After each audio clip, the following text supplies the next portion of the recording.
Welcome বন্ধুরা, কেমন আছেন? আশা করি সবাই ভালো আছেন, আমিও ভালো আছি। তো আজকে আমরা ফটোশপে আর একটা ভিডিও নিয়ে চলে এলাম তোমাদের জন্য। শো দেখতে পাচ্ছেন একটা ওয়াচ ডিজাইন কিভাবে করতে হয়, ব্যানার। তো আজকে আমরা শিখবো ফটোশপে। তো চলো শুরু করা যাক। তো এটা হচ্ছে আমার ফুল প্রজেক্ট। শো দেখতে পাচ্ছেন, এটা আমি হালকা জুম করে দেখিয়ে দিচ্ছি। শো দেখতে পাচ্ছেন এই ডিজাইনটা আমি কিভাবে বানিয়েছি। তো আজকে তোমাদের সাথে সম্পূর্ণ Bangla step by step share করব। তার আগে অবশ্যই ভিডিও যদি ভালো লাগে থাকে ভিডিওটা একবার লাইক করবেন। লাইক করার পর শেয়ার করবেন, শেয়ার করার পর সাবস্ক্রাইব অবশ্যই করবেন অনাথ প্রিমিয়াম ইউটিউব চ্যানেলে। তাহলে নতুন কিছু শিখতে পারবেন, নতুন কিছু জানতে পারবেন। তো চলো শুরু করা যাক। এই ডিজাইনটা বানানোর জন্য আমাদের কি করতে হবে? প্রথমে একটা পারফেক্ট সাইজ নিতে হবে। সে সাইজটা প্রথমে নিয়ে নিচে আমরা জাস্ট ফাইলে যাব। ফাইল থেকে জাস্ট নিউ অপশানে চলে যাব। নিউ অপশান থেকে আমরা কি করব, যে কোনো একটা আর্টবোর্ড আমরা ক্রিয়েট করব। যে সাইজটা নিয়ে নেব আমি, এ সাইজের জন্য আমি কি করব, এ সাইজের জন্য পারফেক্ট সাইজ হচ্ছে 1024 বাই 512, এখানে 72 পিক্সেল বা ইঞ্চি। এখন জাস্ট ক্রিয়েট অপশানে জাস্ট ক্রিয়েট করে নেবো। সো দেখতে পাচ্ছেন একটা ক্রিয়েট হয়ে গেল। আর এখান থেকে আমি কি করবো, একটা ওয়াচ আমার অলরেডি আমার ডাউনলোড করা আছে এখান থেকে, পিএনজি একটা। তো তোমরা তোমাদের নিজের মতো একটা ওয়াচ ডাউনলোড করে নেবে যে কোনো।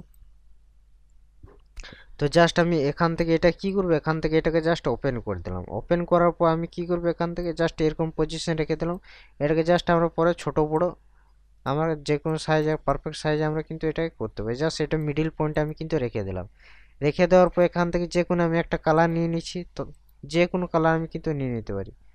জাস্ট আমি হালকা আরও ডিপও করতে পারি এখান থেকে।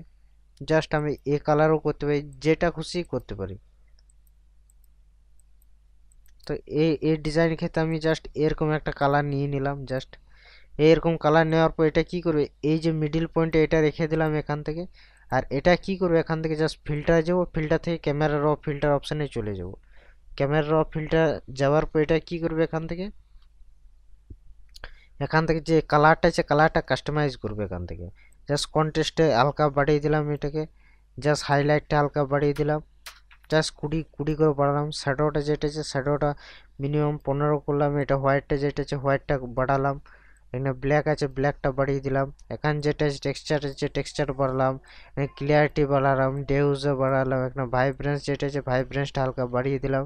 এখানে স্যাচুরেশন যেটা আছে স্যাচুরেশনটা বাড়িয়ে পরে এখানে ওকে করে দিলাম। ওকে করার পর এটা কি করলাম, এখান থেকে জাস্ট একটা কপি করে দিলাম। কপি করার পর এখানে কন্ট্রোল টি দিয়ে দিলাম। কন্ট্রোল টি দেওয়ার পর এটা জাস্ট এরকম পজিশন আমি কিন্তু এটাকে রেখে দিলাম। এখান থেকে জাস্ট এটাকে রেখে দিলাম। রেখে দেওয়ার পর এটা কি করবে, এখান থেকে জাস্ট আমি অপাসিটিটা কমিয়ে দেবো। এখান থেকে জাস্ট এখানে অপাসিটিটা আমি কমিয়ে দেবো এখান থেকে। সো দেখতে পাচ্ছেন জাস্ট 50% রেখে দিলাম এটা। তো 50% রাখার পর এটা কি করবে, এখান থেকে আরেকটি জিনিস আমাদের যেটা করতে হবে, জাস্ট আমি লেয়ার অপশানে গেলাম। এখান থেকে জাস্ট ব্রাশ টুল নিয়ে নিলাম। ব্রাশ টুল নেওয়ার পর এখান থেকে জাস্ট আমরা একটা নর্মাল একটা ব্রাশ নিয়ে নিচ্ছি। ব্রাশ নেওয়ার পর এখান থেকে জাস্ট এটা কি করবে, এখান থেকে জাস্ট হালকা চ্যাপটা করে দেবো এরকম পজিশন, বা এটা যেদিকে খুশি আমি এটা ঘুরিয়ে দিতে পারি। তো এখান থেকে জাস্ট এটা কি করলাম, এখান থেকে তো আমরা জাস্ট একটা ইয়ে করে দিলাম। জাস্ট গোল রাউন্ড পরে একটা শেপ বানিয়ে দিলাম এটা জাস্ট ব্রাশ টুলের মাধ্যমে। তো এখান থেকে যে কোনো একটা কালার আমি হালকা কালার একটা ডিপ কালার নিয়ে নেবো। এখান থেকে জাস্ট আমি এই কালারটা এখান থেকে জাস্ট সিলেক্ট করলাম। এখান থেকে জাস্ট এই কালারটা সিলেক্ট করতে পারি, অথবা এই কালারটাও সিলেক্ট করতে পারি। সিলেক্ট করার পর এখানে জাস্ট নিয়ে নিলাম। এখান থেকে জাস্ট এটার উপর আমরা ক্লিক করে দেবো। আর এটা জাস্ট আমি মিডিল পয়েন্টে রেখে দিলাম। রেখে দেওয়ার পর কন্ট্রোল টি দিয়ে দিচ্ছি। কন্ট্রোল টি দেওয়ার পর এটা জাস্ট এখান থেকে এটা রেখে দিলাম। এখান থেকে যদি আমি কালারটা আমি চেঞ্জও করতে পারি, এখান থেকে জাস্ট এটা নিচে নামিয়ে দিলাম। এখান থেকে যদি চাই যে কালারটা আমি চেঞ্জ করবো, তো এখান থেকে চেঞ্জও করতে পারি। এখান থেকে যদি এই কালারটা না ভালো লাগলো, তো এখান থেকে আমি জাস্ট এই কালারও আমি দিতে পারি। জাস্ট এখানে ব্রাশ টুল নিয়ে নিলাম। ব্রাশ টুল নেওয়ার পর এখানে জাস্ট ব্রাশ করে দেবো। এটা যদি না ভালো লাগে তো এখান থেকে আরেকটা কালার চেঞ্জ করবে। এখান থেকে জাস্ট এরকম কালার আমি একটা নিয়ে নিলাম। এটা সেম কালার হয়ে গেল, এটা কোনো ইয়ে নেই গো। তো হালকা ডার্ক কালার নেব আমরা, যাতে পারফেক্ট সাইজের সাথে আমাদের সাইজটা ম্যাচ হয়ে যায়। তো আমরা জাস্ট একটা অন্য কালার একটা নিয়ে নিচ্ছি অলরেডি। জাস্ট এই কালারটা পিক করে দিলাম। পিক করার পর এটা কি করে আমরা নিচের দিকে চলে যাব, আর হালকা নিচের দিকে চলে যাব। এরকম একটা কালার নিয়ে নিলাম অলরেডি।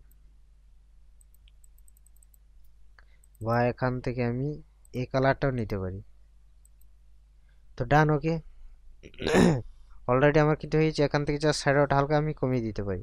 তো এখান থেকে যে লেখাগুলো আছে সেই লেখাগুলো জাস্ট এখান থেকে আমি কি করব, এখানে জাস্ট গ্রুপ করা আছে আমি অলরেডি, এখান থেকে জাস্ট আমি নিয়ে চলে এলাম অলরেডি। সো দেখতে পাচ্ছেন এখানে কন্ট্রোল টি দিয়ে দিলাম। কন্ট্রোল টি দেওয়ার পর এটাকে জাস্ট এরকম পজিশনে আমি এটাকে রেখে দিলাম। জাস্ট মিডিল পয়েন্ট আমি কিন্তু এটাকে রেখে দিলাম। আর এখান থেকে যেটা আছে দেখিনি,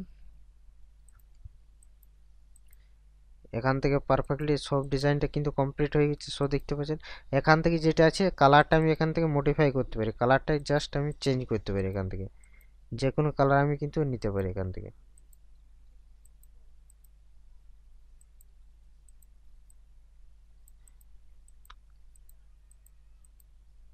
যেরকম ডার্ক কালার আমি কিন্তু নিতে পারি, যত ডার্ক কালার নেব তত আমার কিন্তু ডিজাইনটা সুন্দর লাগবে। এখান থেকে যেটা আছে কন্ট্রোল টি দিয়ে দেবো। কন্ট্রোল টি দেওয়ার পর এখান থেকে জাস্ট আমি একটা কী করবো, এখান থেকে এরকম একটা দিয়ে দিলাম। আর এটা সেভ অপাসিটির কী করবো, অপাসিটি হালকা আমি এখান থেকে কমিয়ে দিলাম, তাহলে ডিজাইনটা পারফেক্টলি সুন্দর লাগবে। এটা হয়ে গেছে। এখান থেকে আমি কী করবো, আরেকটা জিনিস আমাদের যেটা আছে কন্ট্রোল শিফট অল টি করে দিলাম। এখান থেকে ফিল্টার অপশান যাবো, ফিল্টার থেকে ক্যামেরার ফিল্টার অপশানে চলে যাবো। ক্যামেরা ফিল্টার যাওয়ার পর আমরা কি করব, এখান থেকে জাস্ট এখানে কালারটা কাস্টমাইজ করব। এখান থেকে জাস্ট কন্ট্রাস্ট হালকা বাড়িয়ে দিলাম, এখান থেকে হাইলাইটটা বাড়িয়ে দিলাম, এখান থেকে জাস্ট শ্যাডোটা বাড়িয়ে দিলাম, এখান থেকে জাস্ট হোয়াইটটা বাড়িয়ে দিলাম, এখান থেকে ব্ল্যাকটা বাড়িয়ে দিলাম, এখানে টেক্সচার বাড়ালাম, এখান থেকে ক্লিয়ারিটি বাড়িয়ে দিলাম, এখান থেকে জাস্ট ডিফিউজারটা বাড়িয়ে দিলাম, এখান থেকে ভাইব্রেন্স বাড়ালাম, এখান থেকে জাস্ট স্যাচুরেশনটা বাড়িয়ে দিলাম। সো ডান। ওকে। সো দেখতে পাচ্ছেন বিফোর অ্যান্ড আফটার আমার ডিজাইন কিন্তু পুরোপুরি কমপ্লিট হয়ে গেছে। সো দেখতে পাচ্ছেন, আশা করি বুঝতে পেরেছেন ডিজাইন কিভাবে করে একটা পারফেক্ট। সো দেখতে পাচ্ছেন আমাদের full and final project. So আশা করি বুঝতে পেরেছেন। এই লেখাগুলো আমি যে ফন্ট ব্যবস্থা করেছি সেটা হচ্ছে মঞ্চরাত ফন্ট। সব যে ফন্টগুলো আছে মঞ্চরাত, মঞ্চরাত বানানটা যে গুগল থেকে ডাউনলোড করতে পারেন। এই মঞ্চরাত MONTETSCRRAT মঞ্চরাত, এখান থেকে যে ফন্ট দেখতে পারেন, অথবা এখানে টাইপ টুল থেকে এখান থেকে আমরা দেখতে পারি এখানে মঞ্চরাত। সো দেখতে পাচ্ছেন, আশা করি বুঝতে পেরেছেন। তো নেক্সট টিউটোরিয়াল খুব তাড়াতাড়ি নিয়ে আসবো, সঙ্গে থাকবেন, ভালো থাকবেন, সুস্থ থাকবেন, আর ভিডিওগুলো বারবার প্র্যাকটিস করবেন, তাহলে আরও নেক্সট টিউটোরিয়ালে অ্যাডভান্স লেভেলে নিয়ে আসবো আমরা। তো আশা করি বুঝতে পেরেছেন। তো চলো নেক্সট টিউটোরিয়াল খুব তাড়াতাড়ি নিয়ে আসবো, সঙ্গে থাকবেন, ভালো থাকবেন, সুস্থ থাকবেন, আর ভিডিওগুলোকে বারবার প্র্যাকটিস করবেন, তাহলে নতুন কিছু শিখতে পারবেন, নতুন কিছু জানতে পারবেন।